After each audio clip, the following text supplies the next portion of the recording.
李宁玉的死对吴志国来说是巨大的悲痛和刺激。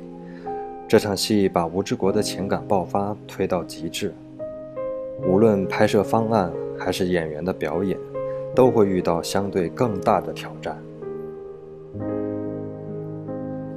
不然我到时候这边有个铁链，我什么动作都很难做。这两个，我觉得这个就像有点像户外，如果还掉一点的话，还有点帅。到时候看，估计到时候看吧。手要摸他的脸，然后那时候啪，这时候我们就停。我要给他弄一个贯穿透的，就因为你在这边拍的时候要看得到，他其实后背中弹，这个当肩膀上这一下，他还撑着回头。那如果就棒，我就这边撞枪我就已经跪了啊，变成这样子啊，然后我想要起身，想起身，这么矮啊？对，太矮了。先是对穿一个，砰这儿，当往前，肯定是往前，这个冲击力肯定让你往前。但没想到你没死嘛，你回头看他，他妈的，你要举枪，这时候王金香从这儿从侧面这过来，肯定是你身体要亮出来一点，在这儿应该是砰打一枪，哐一下子，到最后是要第二个，然后你回头，你打枪以后你回头了以后，他又拉枪栓又对着你要打，所以我们中间稍微停一下，然后再让他把那个炸点安上。这个他一转身这边就是胸口，这个胸口，就这枪，啊，这是第二枪的，第二枪的胸口。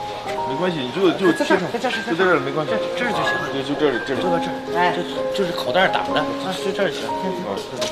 比如说吴志国没子弹了是合理的，龙川没子弹了都不合理。吴志国只要他有能力再杀龙川，我都得他们那什么。其实我明白你说的意思了。其实就算是你因为发现吴志国已经没得救了，所以你干脆就杀了他，是吗？好，预备，安静，开始。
看吴志国，这样挺好，对，对，可以，手慢慢滑。最后我觉得死的时候是这个。OK， 这个心态太棒了。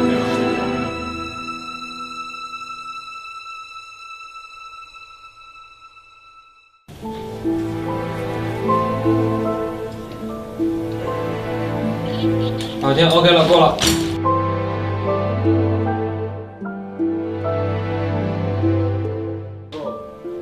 这场戏的时长大概3分钟，但实际拍摄时间却用了整整1下午。全组演职人员的努力，为的就是每一帧完美的画面，以及画面之外让人动容的感情。好，天 OK 了。